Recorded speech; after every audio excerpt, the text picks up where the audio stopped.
¿Sí suena? Un saludo muy cordial, hermanos. ¿Cuántos están esta noche? Disculpen tanta interrupción, hemos estado corriendo desde las 3 de la tarde, pero lo importante es la palabra de Dios. Antes queremos preparar el ambiente con un canto muy hermoso, un canto que nos habla de un Dios vivo, real y verdadero.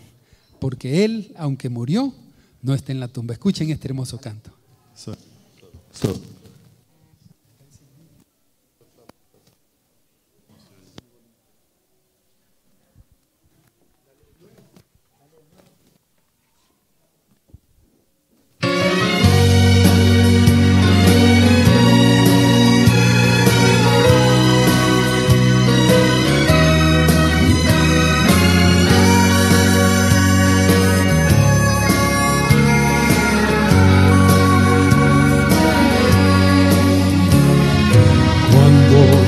Día llegó a la tumba de Cristo, abierta la encontró y Él no estaba allí. No temas, dijo el ángel, pues Él vive. No busques entre muertos al Señor. No está, Jesús resucitó, la piedra movida fue, la tumba vacía quedó. No está, la muerte derrotó, vencido el pecado fue, por siempre Él vivirá.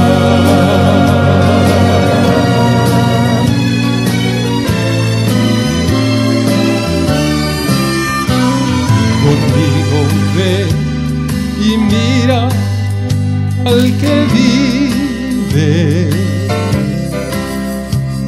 Tan solo Él puede a los muertos vida dar. Sin calma, tempestades y los mares, y pesares quitará. No está, Jesús resucitó, la piedra movida fue, la tumba vacía quedó. No está, la muerte Él derrotó, vencido el pecado fue, por siempre vivirá. No está, Jesús no está, la piedra movida fue, la tumba vacía quedó. No está, la muerte Él derrotó, vencido el pecado fue, por siempre Él vivirá. Él vive, la muerte Él derrotó, por siempre Él vivirá.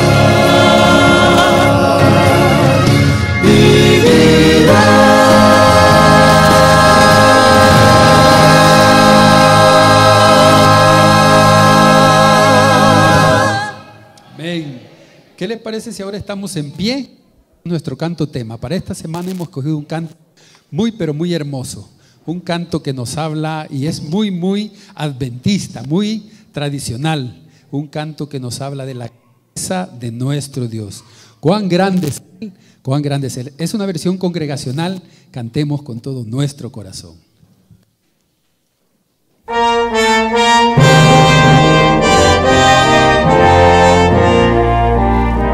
Señor mi Dios, al contemplar los cielos y astros mil girando en derredor, y al oír en retumbantes truenos, y al contemplar el sol en su esplendor, clamo y proclamo por tu gran poder, cuán grande eres, oh Jehová.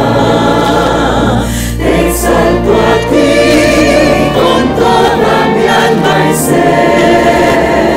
Grande eres tú, grande eres tú.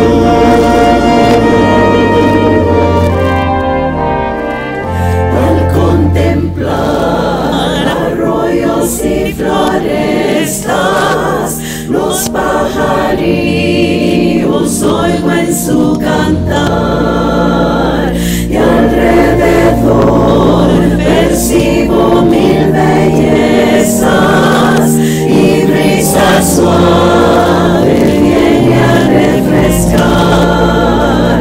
Te amo y proclamo por tu gran poder, cuán grande eres, oh Jehová.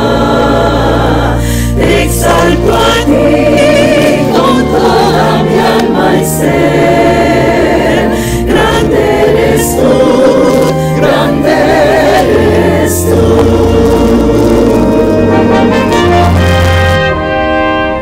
Y cuando pienso en ti, Señor querido, quien por mis culpas en penosa cruz dolor sufriste que hombre no ha sufrido, cuánto te quiero, amado y buen Jesús.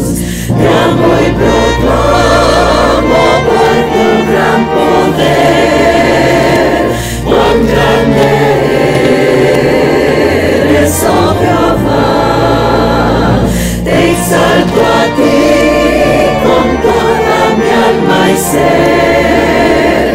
Grande eres tú, grande eres tú.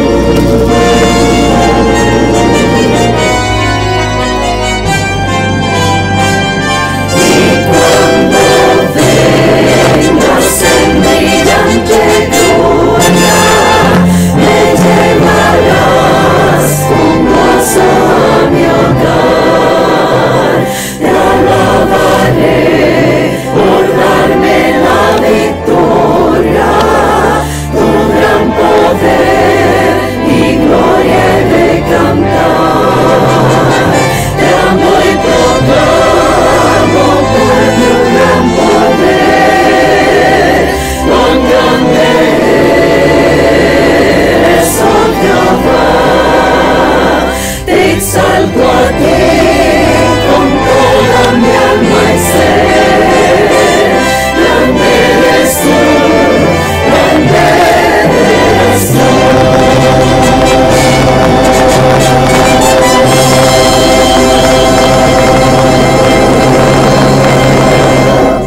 Amén. Pueden tomar asiento, la honra y gloria sea para nuestro Dios.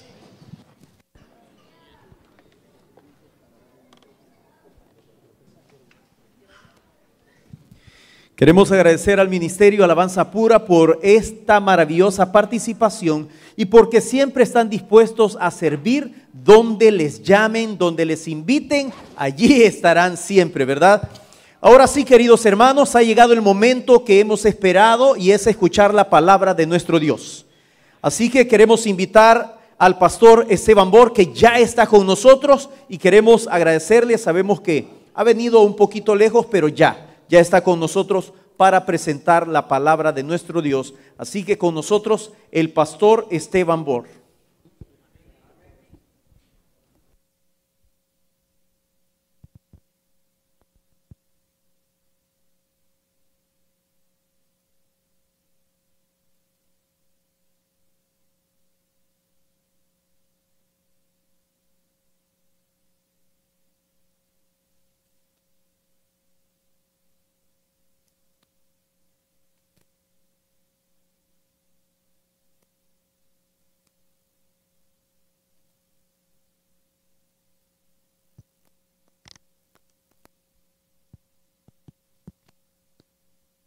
Muy buenas tardes. Qué lindo ver este lugar lleno. Gloria a Dios. Gracias por haber venido.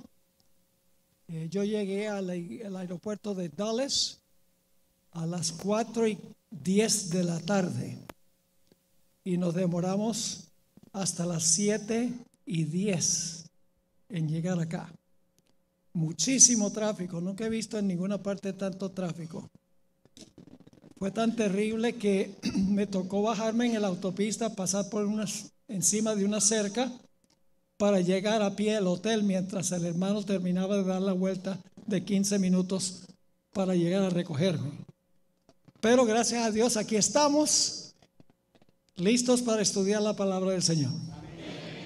Vamos a disfrutar mucho en nuestro estudio durante estos 4 días que tendré el privilegio de estar con ustedes.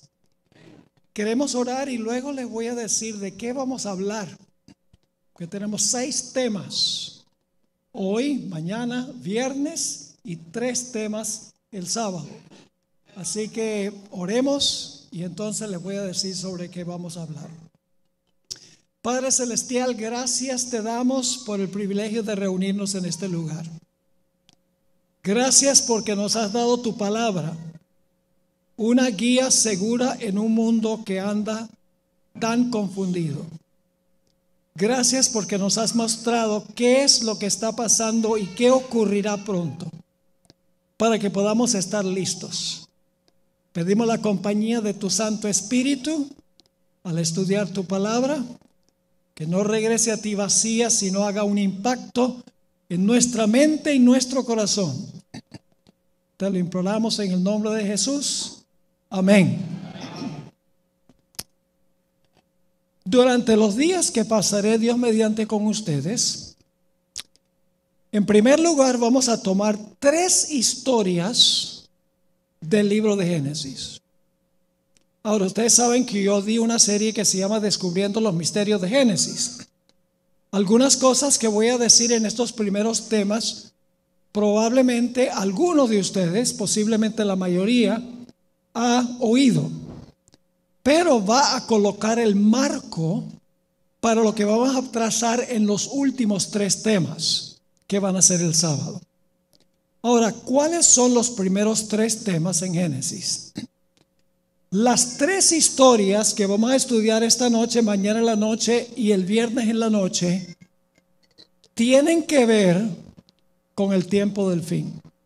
Son historias que ocurrieron en el pasado, pero representan o simbolizan o ilustran lo que va a suceder al acercarnos al final de la historia. ¿Cuáles son las 3 historias? En primer lugar, la historia de los días de Noé.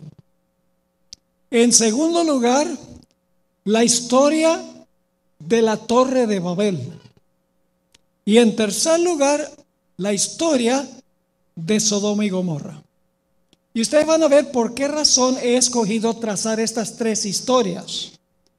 Porque no solamente son historias, sino que son profecías. Como fue en los días de Noé, así será la venida del Hijo del Hombre. Como fue en los días de Lot, así será la venida del Hijo del Hombre. Y todos sabemos que la historia de la Torre de Babel se cumple en el Apocalipsis con Babilonia. Así que vamos a tomar estas 3 historias y luego en los 3 temas del sábado vamos a ir a Romanos 1, 18 al 32 y lo vamos a estudiar en detalle, a donde se describe los pecados que va a haber en el mundo justo antes de la segunda venida de Jesús. La hermana Guaya escribió una cita que les voy a leer, a donde ella dice que Romanos 1, 18 al 32 es una presentación clara de la condición del mundo inmediatamente antes de la segunda venida de Cristo. Y en realidad esos versículos ilustran lo que pasó en los días de Noé, lo que sucedió en la Torre de Babel y lo que sucedió en Sodoma y en Gomorra. Es decir, esas tres historias son ilustraciones de Romanos 1, 18 al 32. Y luego en nuestro último tema vamos a ver la relación entre las tres historias de Génesis, Romanos 1, 18 al 32 y los mensajes de los tres ángeles en Apocalipsis 14. Hay una conexión impresionante entre las tres historias, Romanos 1 y los mensajes de los tres ángeles. Así que vamos a hablar de temas especiales para estos últimos días. No vamos a perder tiempo, vamos a estudiar la palabra de Dios y vamos a incluir también el espíritu de profecía. ¿Todavía creen en el espíritu de profecía? ¿Creen que es un don de Dios a la iglesia adventista? Gloria al Señor, yo lo creo cada día más firmemente a medida que estudio los escritos de la sierva del Señor. Los vamos a usar, no para traer nueva luz, sino con el fin de esclarecer, ampliar y explicar lo que ya contiene la Biblia en principio. Así que vamos en nuestras Biblias a Génesis el capítulo 6 y vamos a leer los versículos 5 y luego los versículos 11 y 12 para ver la condición del mundo antes del diluvio en los días de Noé. Dice lo siguiente: y vio Jehová que la maldad de los hombres era mucha en la tierra. No solo maldad, mucha en la tierra. Y ahora escuchen: y que todo designio de los pensamientos del corazón de ellos era de continuo solamente el mal.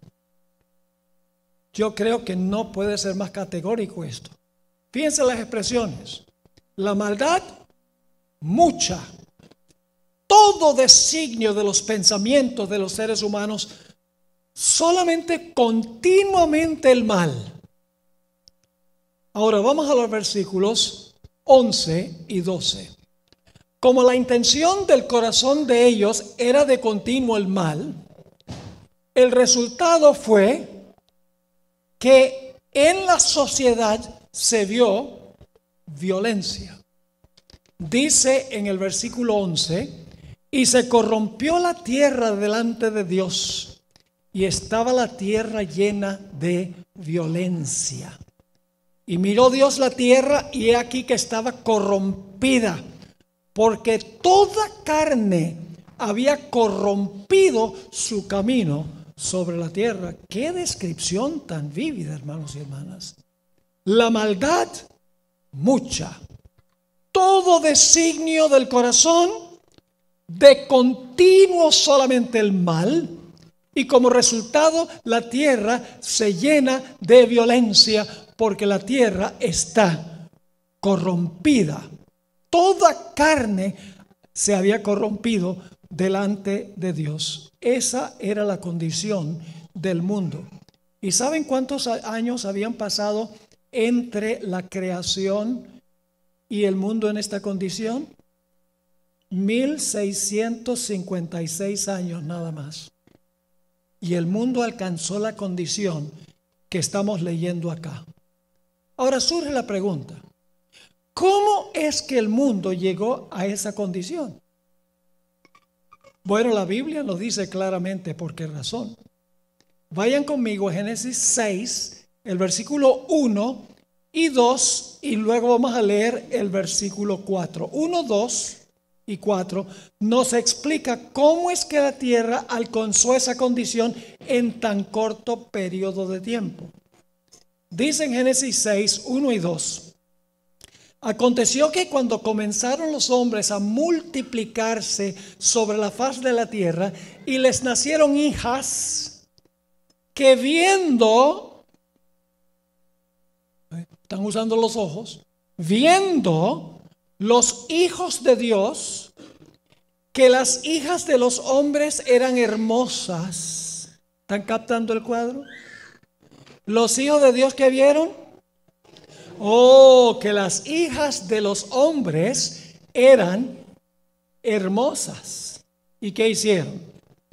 Tomaron para sí mujeres, escogiendo entre todas. Se entremezclaron los hijos de Dios con las hijas de los hombres, porque los hijos de Dios vieron que las hijas de los hombres eran hermosas. Entonces las hijas de Dios todas eran feas. No, las hijas de los hombres tenían algo que las hijas de Dios no tenían. ¿Saben qué era? Según la tradición judía, las hijas de los hombres estaban pintadas y adornadas con joyas. Y los hijos de Dios dijeron: ve, las hijas de Dios ordinarias. Pero las hijas de los hombres, wow, hermosas, pero artificialmente hermosas. Ahora, ¿cuál fue el resultado? Vamos al versículo 4.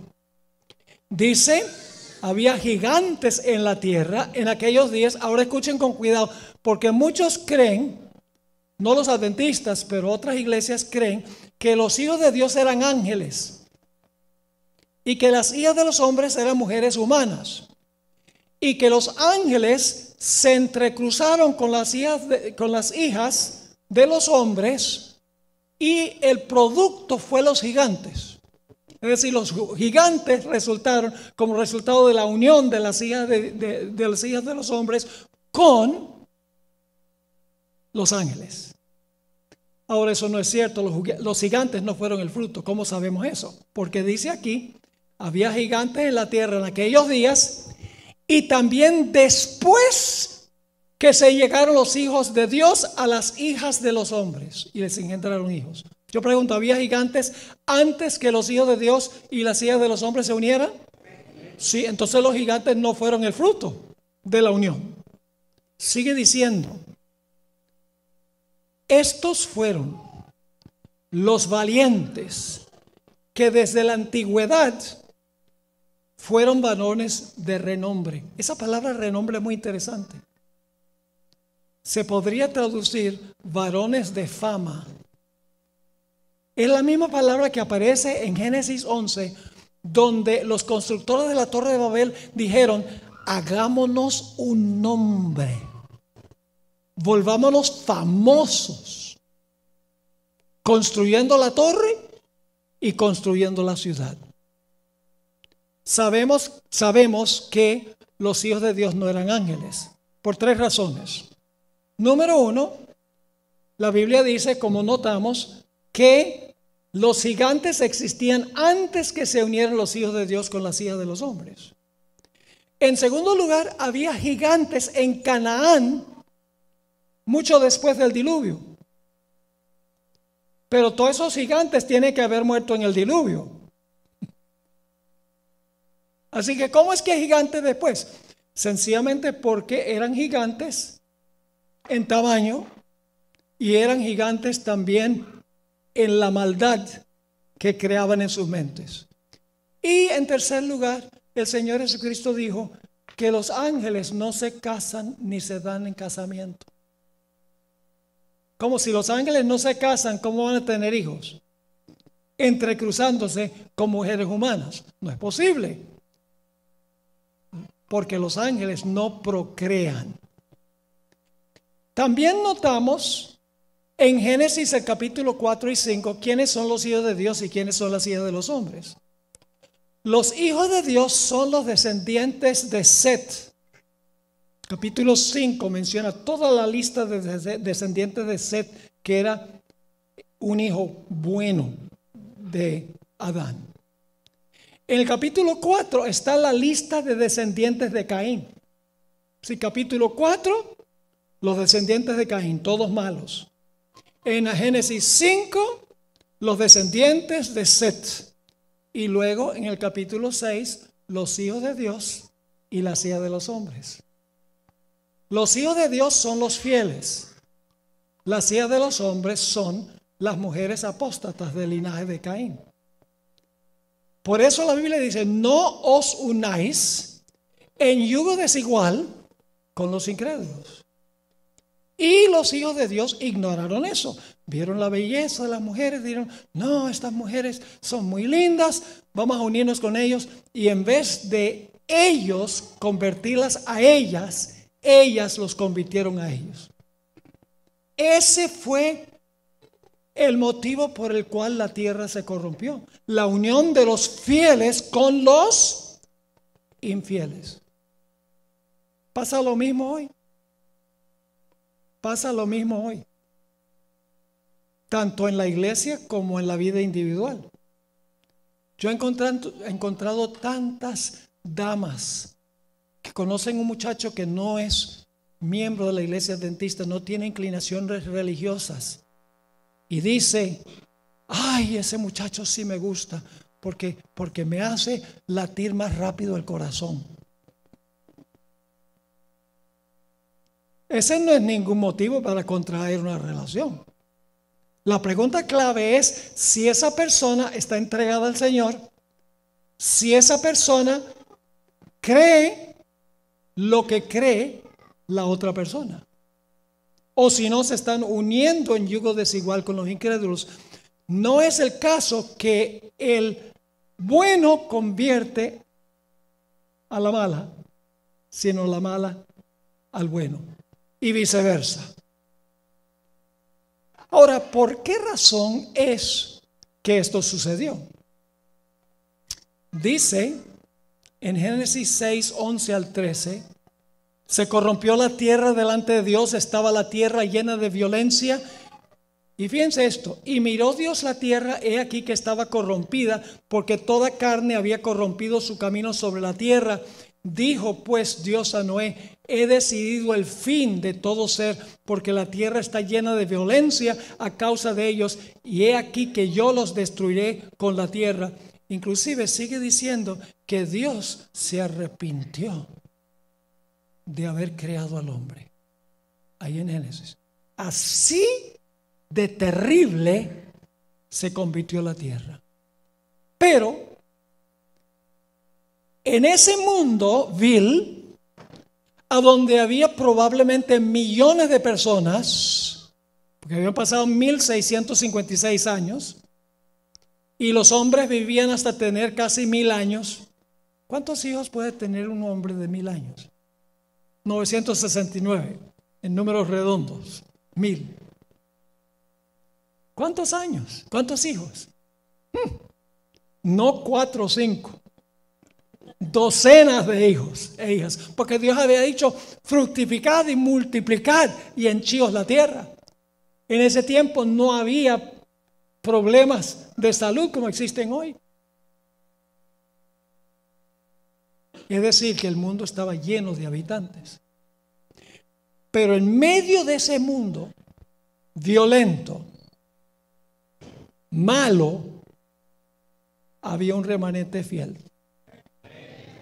Dios siempre tiene un remanente fiel en un mundo inicuo. Siempre es un grupo pequeño. Nunca la mayoría está con el Señor. La minoría. Pero la minoría que está con Dios está en la mayoría. No numéricamente, pero en términos del poder de Dios, Dios puede cuidar y puede bendecir a un remanente fiel. Leamos en cuanto a ese remanente. Génesis 6, 9 y luego Génesis 7, 1. Génesis 6, 9 y 7, 1. Estas son las generaciones de Noé. ¿Qué clase de persona era Noé en contraste con el mundo? Noé, varón justo, era perfecto en sus generaciones. Con Dios caminó Noé. Cuando la Biblia usa la palabra caminar en un sentido figurativo, significa conducta. Cuando dice que Noé caminó con Dios, significa que su conducta estaba acorde con Dios. En 1 Juan 2:6 dice, el que dice estar en Jesús debe andar o caminar como Él caminó. Es decir, comportarse como Jesús se comportó. Así que dice, con Dios caminó Noé. Y luego en el capítulo 7 y el versículo 1, dijo luego Jehová a Noé, entra tú y toda tu casa en el arca, porque a ti he visto que justo delante de mí en esta generación. Así que en el mundo de maldad había un pequeño remanente fiel al Señor en medio de toda esa iniquidad. Ahora, Dios le dio al mundo un tiempo de gracia, un periodo de gracia, después del cual se iba a cerrar la puerta de la gracia. Vayan conmigo a Génesis 6 y el versículo 3, a donde se menciona ese tiempo de oportunidad, ese tiempo de gracia. Dice allí en Génesis 6:3, y dijo Jehová, no contenderá mi espíritu con el hombre para siempre. Es decir, la puerta de la misericordia no va a estar abierta para siempre. Porque ciertamente él es carne, mas serán sus días 120 años.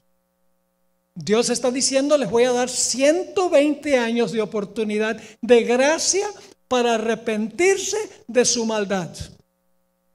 Y si no se arrepienten, va a ser demasiado tarde.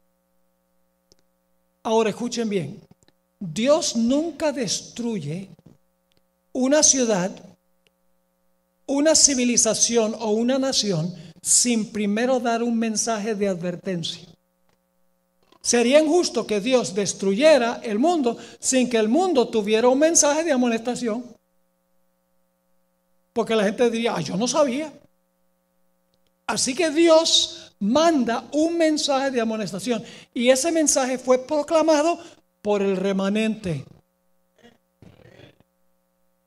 El remanente no era como el mundo. El remanente estaba separado del mundo y Dios lo llamó para proclamar su mensaje por 120 años. Llamó a Noé a predicar. Ahora, si ustedes van a Génesis, en Génesis no dice que Noé predicó. Pero eso es lo lindo de tener otros versículos que añaden detalles. En 2 de Pedro 2:5 nos dice que Dios le dijo a Noé que predicara. Dice, y si no perdonó al mundo antiguo, sino que guardó a Noé, pregonero de justicia. ¿Qué significa la palabra pregonero? Una persona que ¿qué? Que anuncia. Dicho sea de paso, es la misma palabra que en el Nuevo Testamento se traduce predicar. Así que se podría traducir, en inglés es preacher of righteousness, predicador de justicia. Así que dice pregonero de justicia con otras 7 personas trayendo el diluvio sobre el mundo de los impíos. Ahora yo pregunto, ¿el mensaje de Noé estuvo acompañado del poder del Espíritu Santo? ¿Cómo sabemos eso? Porque ya leímos que Dios dice, mi espíritu no contenderá con el hombre para siempre. ¿Estaba el espíritu contendiendo durante los 120 años con los impíos? Sí, el mensaje de Noé estaba acompañado del poder del Espíritu Santo. Yo pregunto, ¿fue el mensaje de Noé un mensaje de juicio? Sí. Yo pregunto, cuando terminó Noé de predicar su mensaje, ¿quedó dividida la raza humana en 2 grupos? ¿Los de adentro y los de afuera? Entonces, ¿fue un mensaje que dividió a la raza humana? Sí. Eso, ¿cuál es el propósito de un juicio? El propósito de un juicio es distinguir entre el culpable y el inocente. Y eso fue lo que hizo el mensaje de Noé, el remanente. Llevar al mundo a tomar una decisión, a estar en un lado o estar en el otro lado. Dicho sea de paso, la palabra contenderá que se usa allí en Génesis en la mayoría de los casos en el Antiguo Testamento se traduce juicio. Así que el mensaje de Noé fue un mensaje de juicio. Pero escuchen bien, Noé no solamente predicó, sino que trabajó. Su fe se demostró por sus obras. ¿Saben que en Hebreos 11, que habla de los héroes y las heroínas de la fe, todos están haciendo algo, no solo creyendo algo, sino haciendo algo? Cuando Dios le dijo a Noé, oye Noé, voy a mandar un diluvio sobre la tierra, ¿qué dice Noé? Gracias Señor por esta gran revelación. No, ¿qué dijo Noé? A ver, saque los martillos, los clavos, el betún, que vamos a construir un arca, como Dios ha mandado.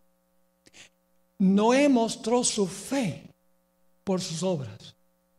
El hombre no es salvo por fe sola, ni por obras solas, ni por fe más obras, sino por una fe que obra.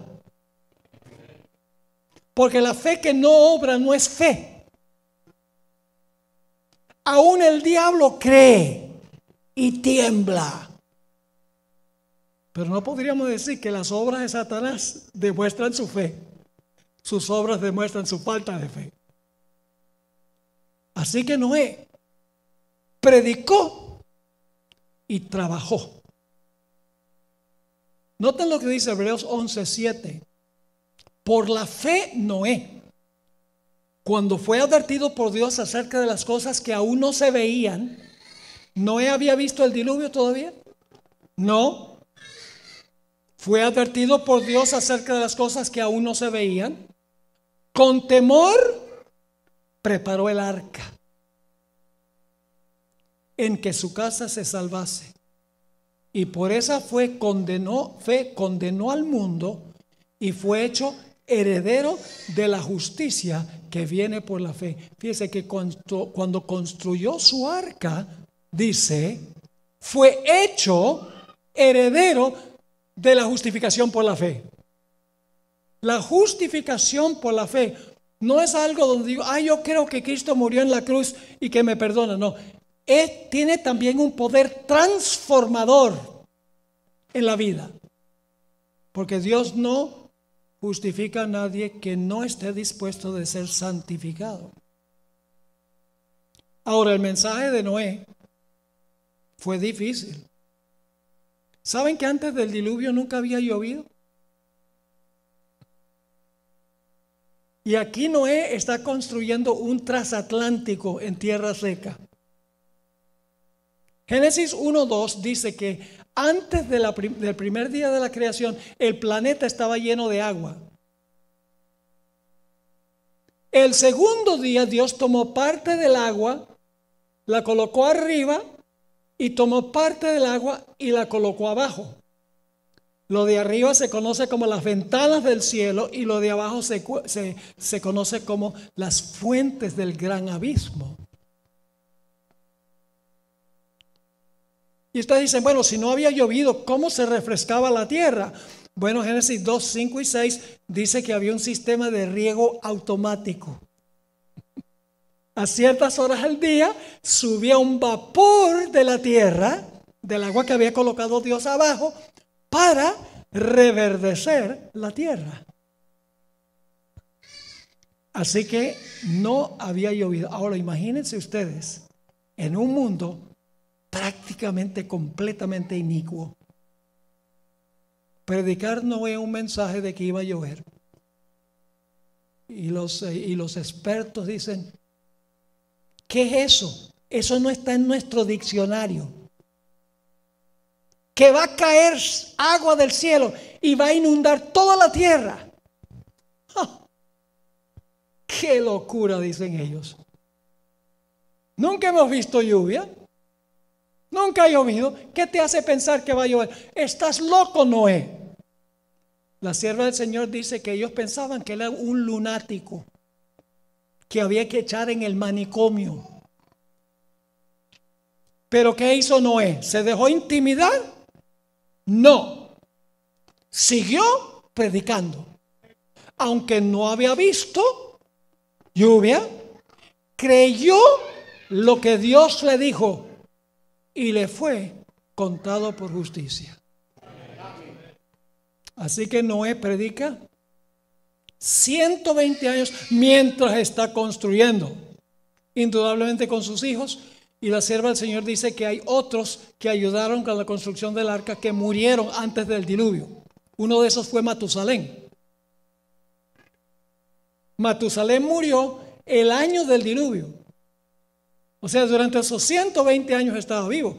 La tradición judía dice que Matusalén murió 10 días antes del diluvio. Así que había otros que ayudaron con la construcción de este barco masivo. Imagínense ustedes, 120 años para construir ese transatlántico. Predicó y construyó. Y luego sucedió algo. Todos los animales, dicho sea de paso, no fueron todas las razas de perro. No fueron 600 razas de perro y 1000 razas de gatos. Fue una pareja de perros y una pareja de gatos. Claro, no era una sola, sabemos eso, pero eran parejas, no de toda clase de gato y toda clase de perro. Fueron 2 tipos básicos. Y luego después, por mutaciones genéticas y también por cruces, entonces aparecieron todas las diferentes clases de perros. ¿No creen ustedes que todos los perros que ustedes ven hoy en día fueron creados por Dios? En términos de darles la vida, sí. Pero no específicamente el chihuahua y el pastor alemán, etcétera. Así que Noé predica, construye y entonces se para en la puerta del arca y dice: pueblo, va a llover, se los puedo asegurar. Y de repente sucede algo interesante.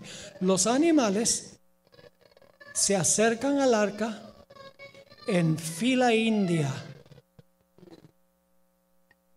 No es la versión de Hollywood donde los hijos de Noé están con sogas alando a los animales para que entren al arca. No. Vinieron en perfecto orden. Y aún con ese milagro, el mundo no creyó. Y entonces me imagino a Noé en la puerta del arca diciendo: va a llover, escuchen el mensaje del Señor, salven sus vidas. Pero nadie respondió. Y entonces sucedió lo que describe Génesis 7 y el versículo 16. Dice allí, cuanto a los animales, a los que vinieron, macho y hembra, de toda carne vinieron, como le había mandado Dios. ¿Y qué? Y Jehová le cerró la puerta. ¿Quién cerró la puerta? ¿Cuándo cerró la puerta? Cuando terminaron los 120 años. Cerró la puerta cuando se terminaron los 120 años. Yo pregunto, cuando se cerró la puerta, ¿todos los casos estaban decididos? Amén. ¿Los salvos estaban salvos y los perdidos perdidos? Amén. Claro. Ese es el cierre de la puerta de la gracia. Y el momento que se cerró la puerta, comenzó a llover. No. ¿Cuánto tiempo pasó entre cuando se cerró la puerta y cuando comenzó a llover? 7 días. Al 8º día comenzó a llover, pero pasaron 7 días completos. ¿Cómo creen ustedes que se sintieron Noé y su familia dentro del arca? Pasa un día, nada. 2 días, 3 días, 4 días, 5 días, 6 días, 7 días, sol radiante. ¿Creen ustedes que la fe de Noé y su familia fue severamente probada durante ese periodo? La sierva de Dios dice que sí. ¿Cómo creen ustedes que se comportaron los que estaban afuera del arca durante esos 7 días? Oh, burlándose. La hermana White dice que procuraron derribar la puerta del arca, indudablemente con el fin de linchar a los que estaban adentro, pero Dios los protegió.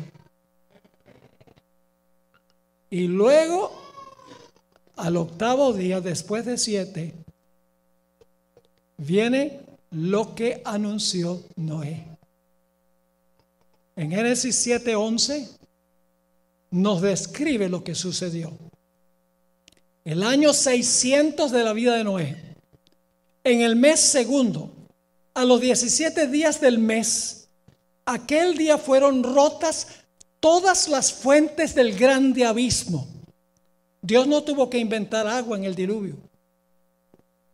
Dios sencillamente tomó el agua que había colocado abajo y la volvió a traer a la superficie. Así que dice, fueron rotas todas las fuentes del grande abismo. ¿Y qué cosa? Y las cataratas de los cielos, es decir, las ventanas a donde Dios había colocado agua arriba. Así que en el diluvio Dios trae el agua que puso arriba y la baja, y el agua que había colocado abajo y la sube, y el planeta nuevamente está lleno de agua como antes del primer día de la creación. ¿Cómo habrá sido eso? ¿Se acuerdan de ese terremoto y el maremoto o el tsunami que vino en Japón en marzo del año 2011, más específicamente el 11 de marzo del año 2011? Para mí fue impresionante, era como si estuviera viendo una película de Hollywood.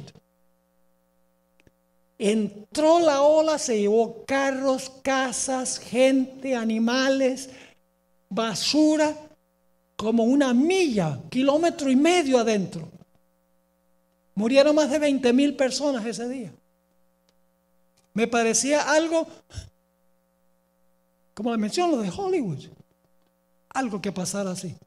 Pues saben ustedes que el diluvio en los días de Noé sucedió globalmente lo que ocurrió ese día en Japón. Saben que la Biblia usa en el Antiguo Testamento 9 palabras que se traducen diluvio. Pero hay una palabra que se usa exclusivamente para el diluvio en los días de Noé, la palabra Mabul. No se usa para ningún otro diluvio, sino para el diluvio universal. Y en el Nuevo Testamento lo mismo.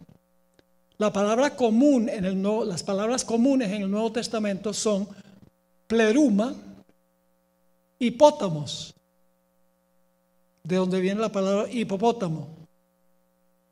¿Sabe qué significa hipopótamo?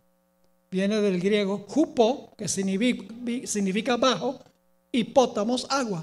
Nada debajo del agua. Es lo que significa hipopótamo. Es la palabra que se traduce diluvio. Por ejemplo, en la historia del hombre que construyó su casa sobre la roca y el que construyó sobre la arena, vino el pótamos. Pero para el diluvio en los días de Noé se usa una palabra exclusivamente para ese diluvio, que es la palabra cataclismos. Catástrofe. Un cataclismo. Un diluvio especial hace necesario una palabra especial, tanto en el Antiguo como en el Nuevo Testamento. Elena White escribió en cuanto a cuando fueron rotas las cataratas del cielo y las fuentes del abismo. En Patriarcas y Profetas 87 y 88, el agua se veía caer de las nubes cual enormes cataratas. Yo tuve el privilegio de ir hace algunos años a las cataratas de Iguazú, que quedan entre Paraguay, Brasil y Argentina. Hacen un estruendo que uno habla y no puede, la otra persona no puede escuchar lo que uno está diciendo. Hacen un estruendo. Y cuando yo estaba ahí yo pensé, imagínense esto globalmente. Así fue globalmente. Así que dice, el agua se veía caer de las nubes cual enormes cataratas. Los ríos se salieron de madre e inundaron los valles. Torrentes de aguas brotaban de la tierra con fuerza indescriptible, arrojando al aire a centenares de pies macizas rocas que al caer se sepultaban profundamente en el suelo. A medida que la violencia de la tempestad aumentaba, árboles, edificios, rocas y tierra eran lanzados en todas direcciones. El terror de los hombres y los animales era indescriptible. Por encima del rugido de la tempestad podían escucharse los lamentos de un pueblo que había despreciado la autoridad de Dios. ¿Cómo les parece? ¿Qué pasó con Satanás durante el diluvio? Se estaba mojando. ¿Cómo? Sí, Dios lo obligó a quedarse aquí. La sierva del Señor dijo eso en el libro Patriarcas y Profetas. Fíjense, el mundo en el diluvio volvió a la condición en la cual estaba en la creación, o antes de la creación. El planeta estaba lleno de agua. En el diluvio, el planeta se llenó ¿de qué? De agua. El planeta estaba nuevamente desordenado y vacío. Yo pregunto, cuando el Señor Jesucristo regrese en poder y gloria, ¿en qué condición va a quedar el mundo? Jeremías 4 dice, desordenada y vacía, y en los cielos no hay luz. ¿Y qué va a pasar para el diablo durante los 1000 años cuando la tierra está desordenada y vacía? Va obligado a quedarse aquí. El Señor lo va a encadenar acá, como lo encadenó en el diluvio. Ahora ustedes dicen, bueno, esta historia ¿qué tiene que ver con el final de la historia? Bueno, vamos a ver lo que dijo Jesús. Mateo 24, 37 al 39. Yo pregunto, ¿el mundo va a estar moralmente en la condición en que se encontraba antes del diluvio? ¿El mundo está regresando a esa condición? Amén. Todo designio del pensamiento del corazón de ellos, solo de continuo el mal, la tierra llena de violencia, la maldad mucha. ¿Estamos viendo eso hoy en día? Sí, Señor. Y fíjense lo que dijo Jesús en Mateo 24, 37 al 39. Mas como en los días de Noé, así será ¿qué? Así será la venida del Hijo del Hombre. ¿Cuál es la comparación que hace Jesús? Lo que sucedió allá con lo que va a suceder en relación con la venida de Jesús. Porque como en los días de Noé, en los días antes del diluvio, ¿qué estaba haciendo la gente? Comiendo y bebiendo, casándose y dándose en casamiento. ¿Sabe lo que significan esas expresiones? Estaban llevando su vida como de rutina. Y el Evangelio según San Lucas dice, estaban plantando y edificando, comprando y vendiendo. Business as usual.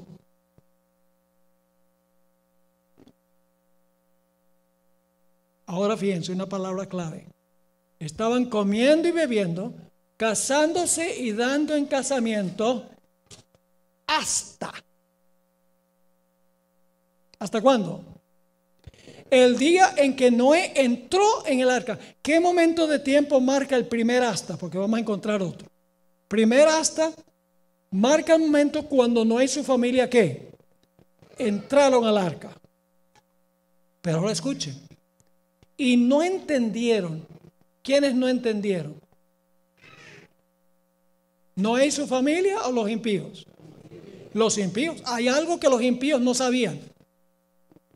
En inglés es did not know. No supieron. Hasta que vino el diluvio. ¿Qué no supieron ellos hasta que vino el diluvio? ¿Qué no sabían los impíos hasta que vino el diluvio? Que estaban perdidos. Yo pregunto, ¿la puerta de la gracia se cierra antes de que Cristo regrese? ¿Va a haber un mensaje poderoso? ¿Va a haber un remanente? ¿Va a ser con el poder del Espíritu Santo? ¿Va a ser un mensaje de juicio? Están los paralelos. ¿Va a ser gente que obra y que trabaja?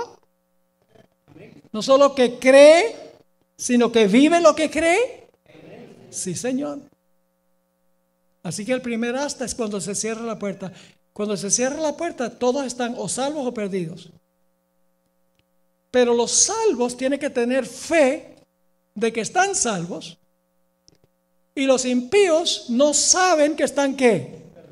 No saben que están perdidos. ¿Hasta cuándo? Hasta el momento en que viene el diluvio. Y se dan cuenta que están ¿qué? Perdidos. El Señor Jesucristo dice que Él va a venir como ladrón. No es que Jesús sea ladrón. El punto clave no es que está comparando a Jesús con un ladrón. Está comparando la sorpresa de la venida de Jesús con la sorpresa que tiene una familia que vive en una casa cuando llega el ladrón y la gente está durmiendo. Les ilustro. Aquí en esta región hace frío en el invierno, ¿sí o no? Diciembre y enero hace frío. Cae nieve. Quiero que se imaginen un día arduo de trabajo. Después de un día arduo de trabajo llegan a la casa cansados, comen la cena, se sientan en su silla favorita a ver los programas, a ver las noticias en la televisión. Se medio duermen. Yo voy a ir a acostarme. Y llega, se acuesta, se arropa, baja el termostato, se arropa con las cobijas y calienticas, viendo por la ventana la nieve y el frío, el viento que mueve los árboles. ¡Ay, qué rico es estar aquí debajo de esta cobija! Y cuando está todo cómodo, dice, se me olvidó cerrar y trancar la puerta. Está tan sabroso aquí debajo de estas cobijas. Yo llevo 25 años viviendo en esta casa y nunca ha llegado el ladrón. Y se queda debajo de las cobijas. Pues resulta que a medianoche, cuando toda la gente en la casa está durmiendo, llega el ladrón. ¿La gente en la casa sabe que vino el ladrón? No conocieron que vino el ladrón. ¿Hasta cuándo? Hasta que se despiertan por la mañana y ven que ya no tiene la computadora, se fue el dinero y el televisor. Alabado sea el Señor.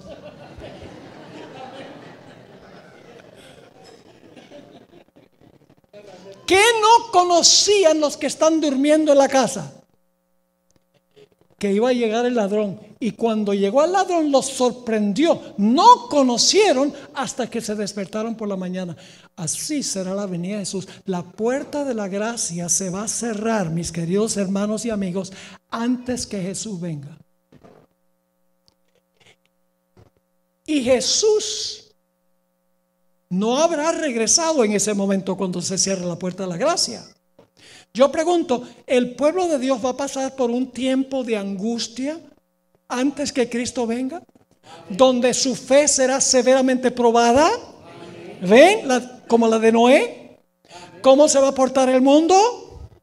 Cada vez más altaneros, cada vez más violentos, hasta el punto de querer acabar con el pueblo de Dios. Pero Dios los va a proteger como protegió a Noé y a su familia en el arca. ¿Están viendo esto? La mayoría de los cristianos creen que ellos pueden aceptar a Jesús, pueden escuchar el mensaje de Dios y arrepentirse hasta cuando Jesús viene en las nubes y dice, yo soy tuyo, Señor. No. Tenemos que estar listos cuando la puerta de la gracia se cierre. Y escuchen bien, hermanos y hermanas, apreciadas visitas. Hay dos cierres de la puerta de la gracia. Un cierre de la puerta de la gracia es el cierre de la gracia para todo el mundo. Llega un momento en que ya nadie va a poder recibir a Jesús como su Salvador personal. Eso es global. Pero ¿saben que hay otra puerta de la gracia que se cierra? Cuando usted se muere. Eso es solemne. Si yo me llego a morir antes que Cristo cierre la puerta de la gracia para el mundo, igual estoy perdido. Por eso tengo que caminar con Jesús todos los días. Amén. La gente dice, pastor, bueno, asusta a la gente.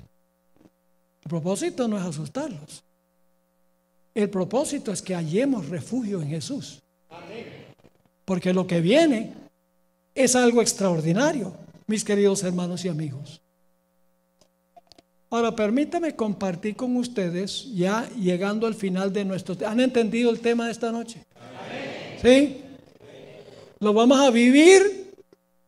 Ahí está, ese amén, no, ese un amén.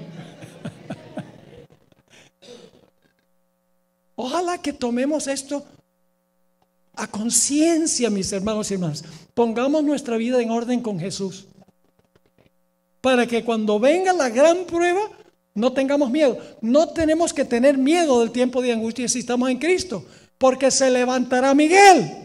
Amén. Aquel príncipe que está en favor de los hijos de tu pueblo. Sí habrá tiempo de angustia, pero en ese tiempo el pueblo será libertado. Todo el que se hallara escrito en el libro. No te sobrevendrá mal, ni plaga tocará tu morada.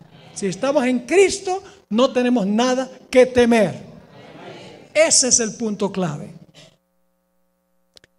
El miércoles 13 de noviembre de 1985, la ciudad de Armero, en Colombia, quedó completamente sepultada por una avalancha de barro por la erupción del volcán Nevado del Ruiz.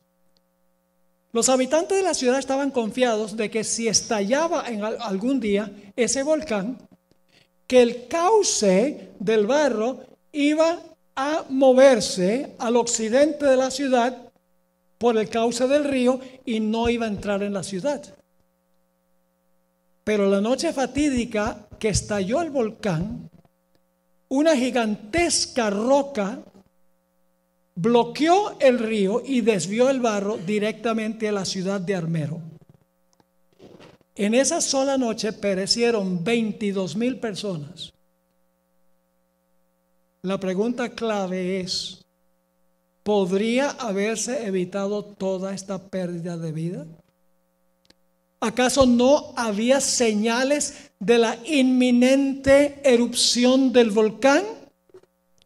La respuesta es que hubo abundantes señales. Pero la gente decidió ignorar las señales. El día después del desastre, el día después que fueron sepultadas 22,000 personas, apareció en el periódico El Espectador, que es uno de los dos periódicos principales de Colombia, el otro es El Tiempo. Apareció un artículo titulado Un desastre anunciado, escrito por Rodolfo Rodríguez Calderón.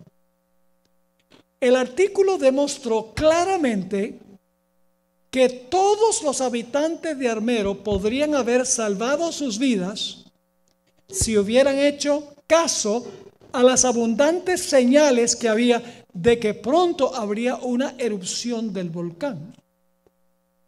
Déjeme mencionar algunas de esas señales. 11 meses antes del desastre, la montaña había comenzado a escupir humo. Debido al calor intenso del interno del volcán, la suave capa de nieve que cubría la cumbre de la montaña se convirtió en una sólida masa de hielo. El nivel del agua de los ríos aumentó drásticamente por causa de que se iba derritiendo la nieve. La fumarola de ceniza, humo y gases, que alcanzó 50 metros el primer día, aumentó a 300 metros 2 días después, y el día del desastre, la fumarola había alcanzado una altura de 5.500 metros. El 11 de septiembre empezó a temblar la tierra, alcanzando una intensidad de 3. En ciertas ocasiones la gente podía oír el rugido de la montaña en sus casas. Las autoridades tuvieron que cerrar las carreteras que llevaban a los lugares turísticos por causa del deslice de barro que cubrían las carreteras. Era imposible que la gente mantuviera limpias sus casas y los muebles de la casa por causa de la ceniza que constantemente caía en el pueblo. La gente podía oler el azufre en el aire. La noche del desastre, una lluvia torrencial acompañada de un viento con intensidad de huracán empezó a caer alrededor de las 9 de la tarde. Los testigos afirman que había una oscuridad casi sobrenatural. Un hermano adventista en su moto fue por las calles avisándole a los miembros que iba a estallar el volcán, que debían salir de la ciudad, pero fue en vano. 120 de los 124 adventistas perecieron.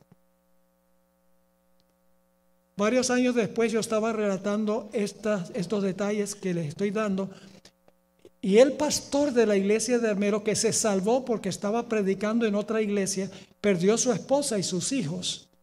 Esa noche me dijo: pastor, todos los detalles que usted compartió ocurrieron exactamente como usted dijo. El periódico lo dijo. ¿Fueron tomados por sorpresa, sí o no? Sí. ¿Por qué? Porque decidieron ignorar las señales que indicaban que se acercaba un desastre. Por eso el artículo decía, el título era un desastre anunciado.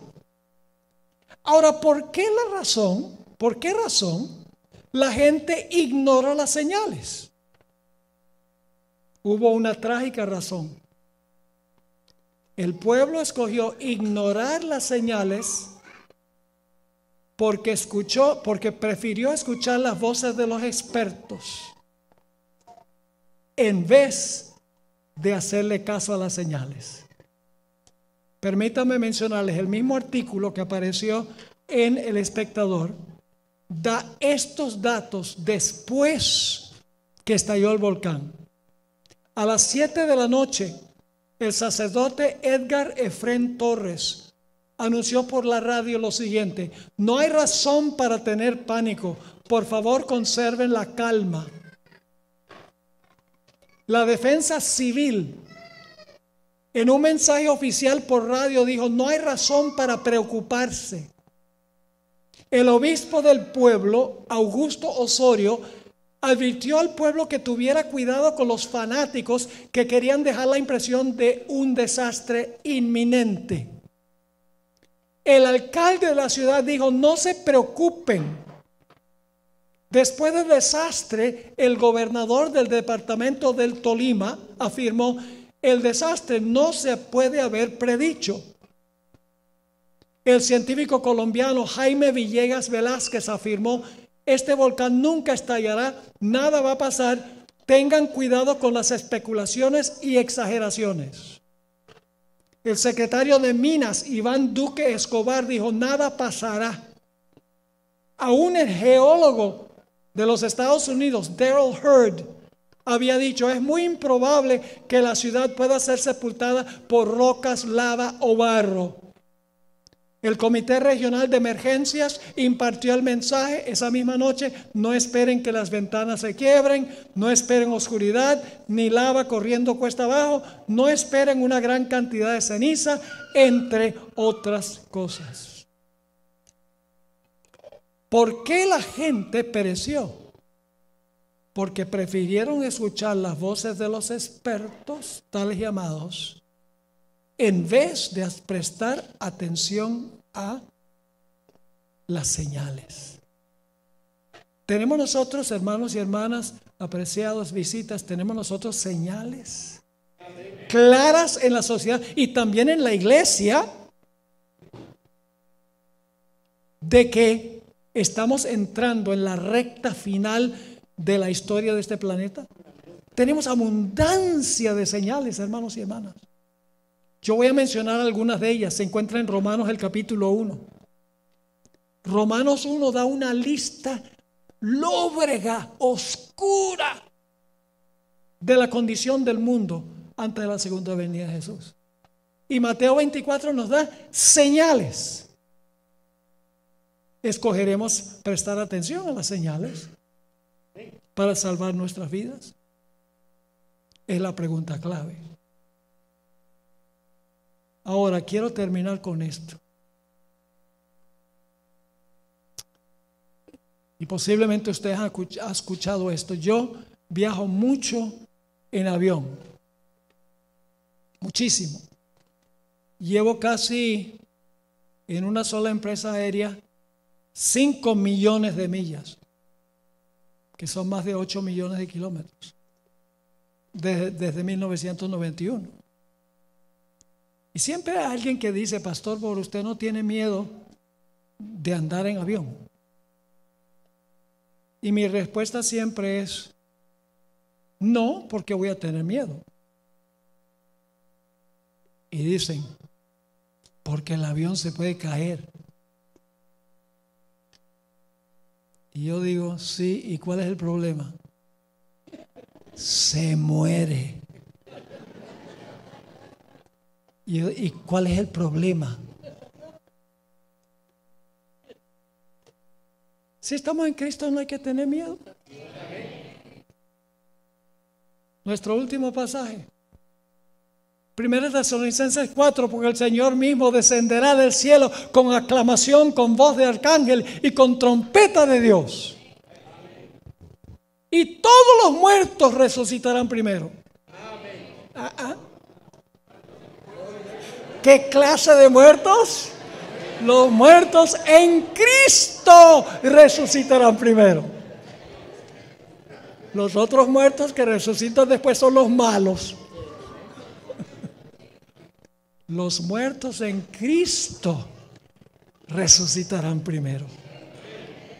Luego nosotros los que vivimos, los que quedamos, seremos arrebatados juntamente con ellos en las nubes para recibir al Señor en el aire. Y así estaremos siempre con el Señor. Qué glorioso mensaje. Podemos ir a la casa y dormir tranquilos si estamos en Cristo. Ahora, si estamos fuera de Cristo, Dios nos llama para escoger estar en Cristo, permanecer en Él. Jesús dijo: permaneced en mí y yo en vosotros. Tener comunión con Él cada día, enamorarnos más de Jesús cada día. Y eso lo hacemos contemplando a Jesús. Dice: ¿cómo puedo contemplar a Jesús si Él está allá y yo estoy aquí? Lo contemplamos a través de su santa palabra. La sierva del Señor dice que debemos dedicar 1 hora cada día para meditar sobre la vida de Cristo, especialmente las escenas finales.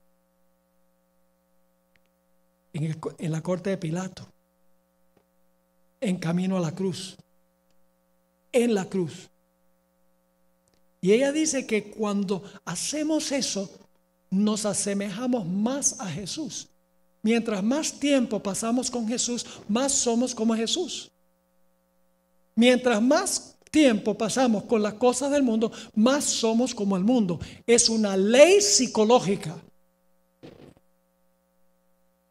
Somos lo que comemos físicamente. Y espiritualmente somos lo que comemos por los ojos y por los oídos.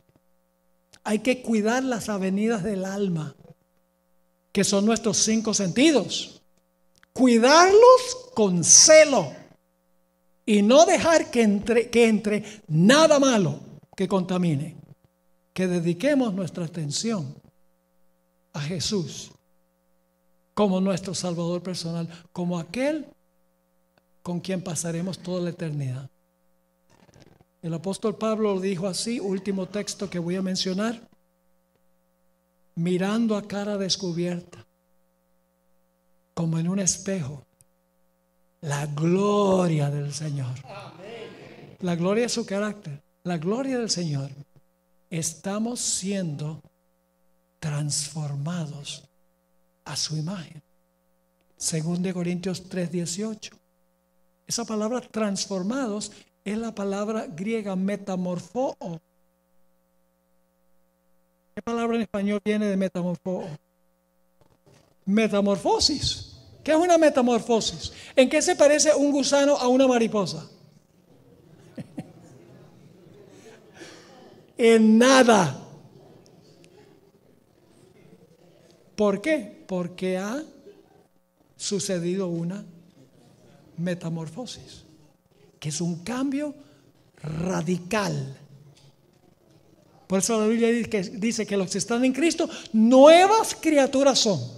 Las cosas viejas pasaron, todas son hechas nuevas. Dios quiere que nosotros tengamos una metamorfosis en preparación para lo que pronto viene. La clave es que tomemos la decisión de que vamos a dedicarle ese tiempo a Jesús y vamos a echar a un lado todo lo que contamina nuestro corazón, que entra por nuestros 5 sentidos. Pidámosle al Señor la fuerza para hacerlo, porque nosotros mismos no podemos. Pero todo lo puedo en Cristo que me fortalece. Padre Celestial, gracias te damos por estas historias que has dejado en tu palabra, que ilustran claramente lo que va a ocurrir al final de la historia, no para asustarnos, sino con el fin de ver la importancia de acercarnos a Jesús y prepararnos para el cierre de la gracia y su gloriosa venida. Te pido, Señor, que tomes lo que hemos estudiado, lo grabes en nuestras mentes y en nuestros corazones. Gracias, Señor, por habernos acompañado. Te imploramos y pedimos esto en el nombre de Jesús. Amén. Quiero mencionarles que he traído algunos materiales. Me han pedido que traiga. No estarán disponibles esta noche porque llegué rayando el tiempo, pero a partir de mañana en la noche y también el viernes de 7 a 7:30 y el sábado.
Dios mío, pero no imposible. Anhelo un día morar allí, donde las calles son de oro y la paz sin fin.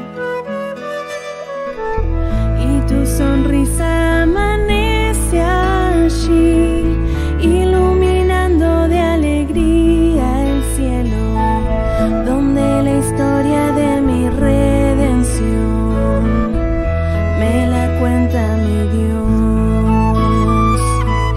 Si muero aquí, que sea en ti, pues yo no quiero rechazar tu encuentro. Y si no hubiera nada allí, bastará con mi maestro. Si ya te siento cerca aquí, no logro imaginar contigo el cielo, cantando siempre junto a ti la alabanza más feliz.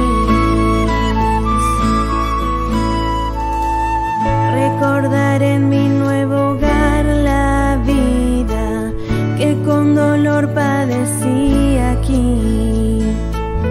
Tristes momentos borrará el Señor de mi vivir.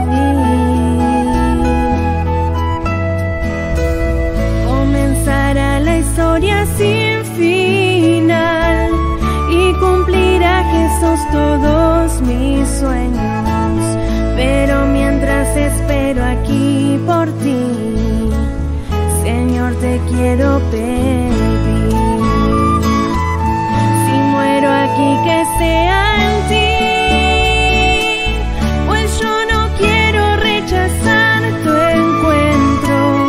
Y si no hubiera nada allí, bastará con mi maestro. Si ya te siento cerca aquí, no logro imaginar contigo el cielo, cantando siempre junto a ti la alabanza más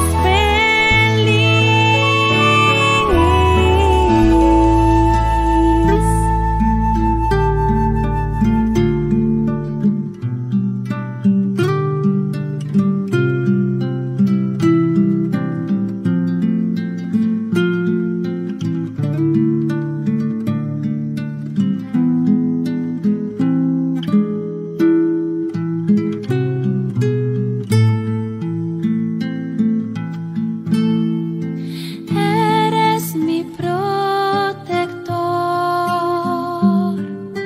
llenas mi corazón con cánticos de liberación, de angustia me guardarás, confiaré en ti, confiaré en ti. El débil dirá, fuerte soy, con poder del Señor. Eres mi protector, llenas mi corazón con cánticos de liberación, de angustia me guardarás, confiaré en ti, confiaré en ti. El débil dirá, fuerte soy, con poder del Señor.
sediento en busca de agua así, te busco a ti.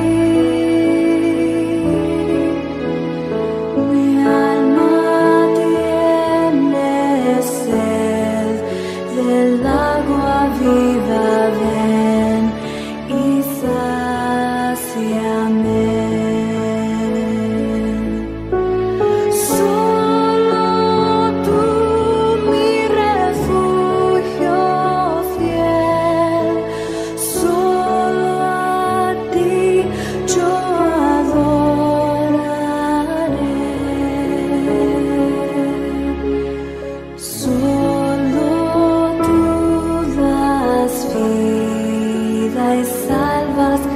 Por siempre te amaré.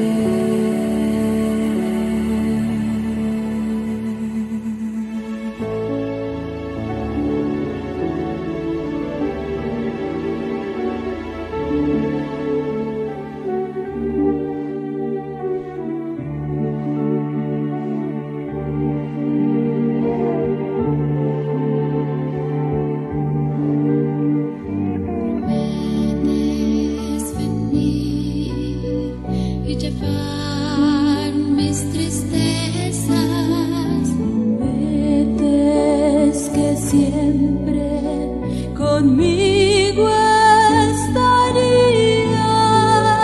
Quise un tiempo tu amor rechazar, mas hoy día vienes conmigo a morar. Soy tuyo,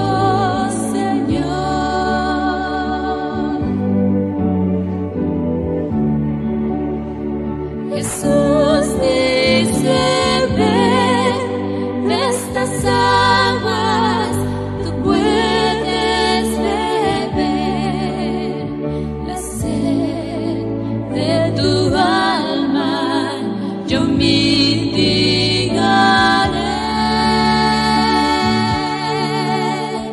Te vi que llorabas en la oscuridad, con amor te recuerdo por mi muerte en la cruz.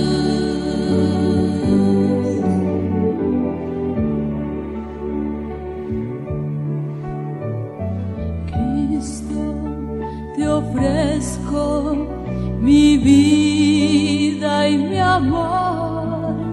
Yo sé que sin ti no hay consolación. Cristo, tú abriste las puertas por mí, y te canto y te alabo con todo mi ser. Recibe mi amor.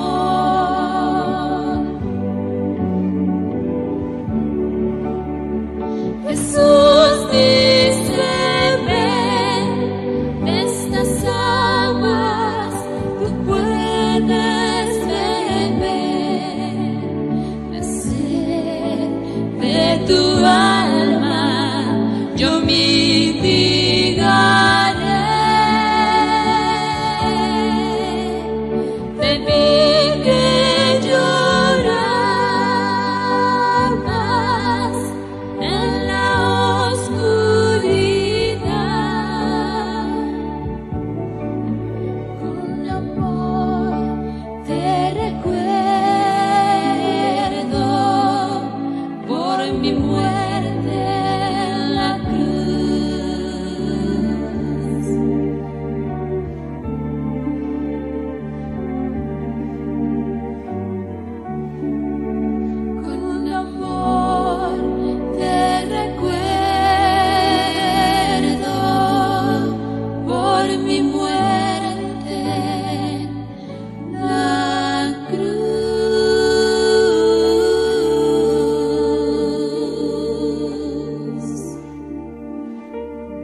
espera. Hay un lugar para ti, contigo yo quiero cantar en el cielo. Vamos, mi hermano, al hogar, sí, al hogar. Todos estaremos allá.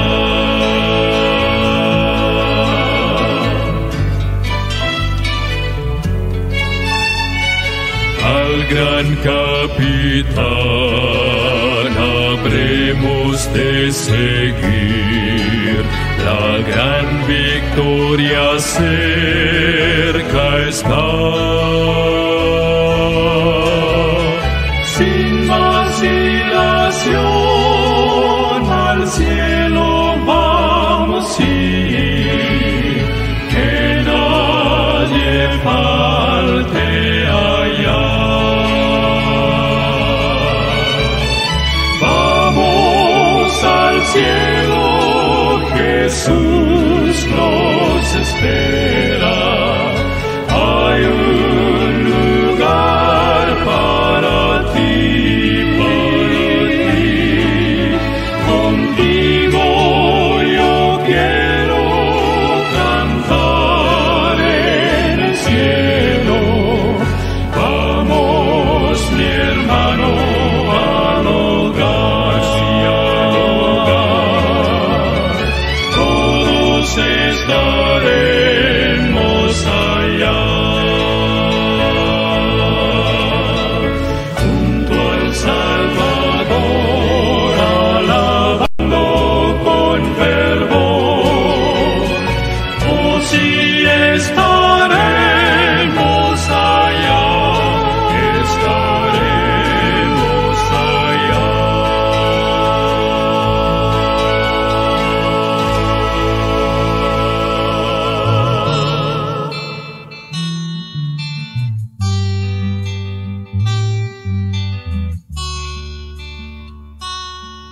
En los años de mi infancia conocí al Salvador y en su compañía estuve muy feliz. Mas al recordar el primer amor, me renueva y fortalece hoy mi fe. Fue ayer la presencia de Jesús. Fue ayer su palabra que llegó a mi corazón. Mas hoy quiero aún estar junto a Él, junto a Él.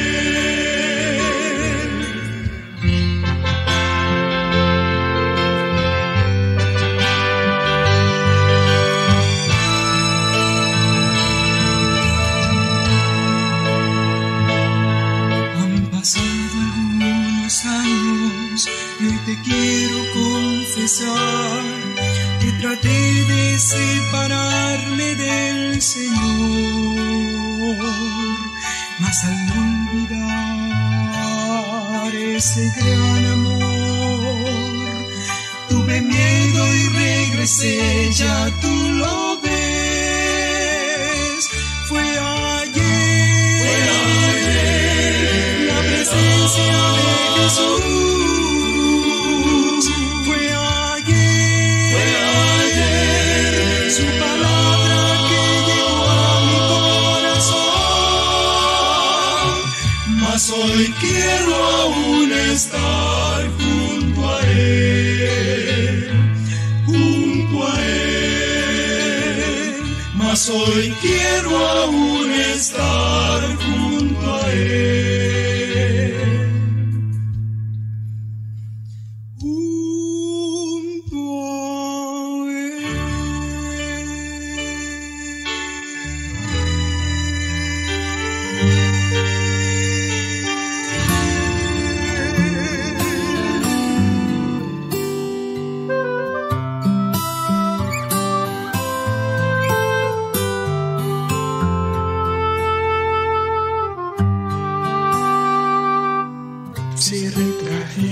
el sábado tu pie y hacer tu voluntad en mi día santo, y lo llamarás delicia santo, glorioso de Jehová, y lo venerarás, no andando en tus propios caminos, ni buscando tu voluntad. Entonces te alegrarás, te deleitarás en Jehová, y yo te haré subir sobre las alturas en la tierra, y te daré a comer la heredad de Jacob, tu padre, porque la boca de Jehová, porque la boca de Jehová, porque la boca de Jehová lo ha hablado.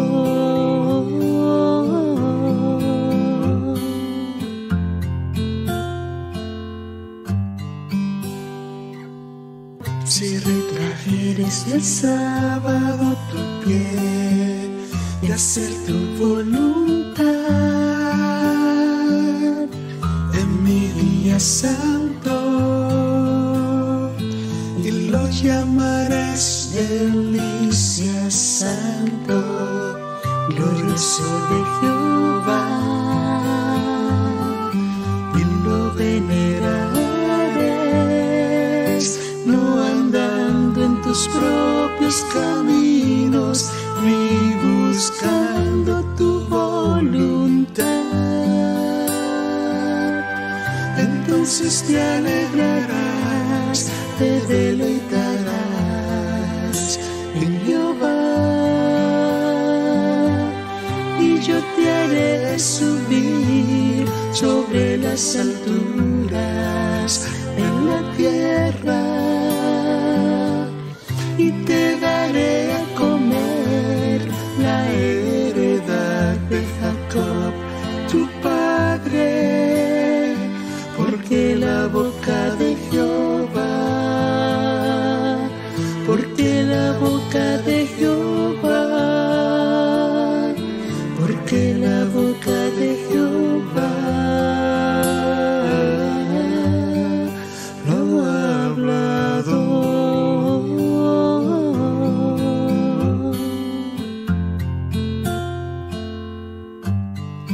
Lo ha hablado.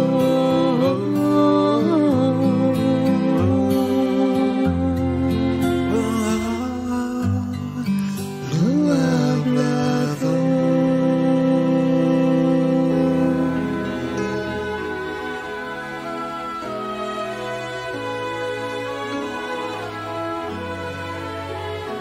A lo largo del día y durante la noche, permaneciendo fiel, confiando en Él y a su mandato, huyen las sombras, día y noche siempre juntos.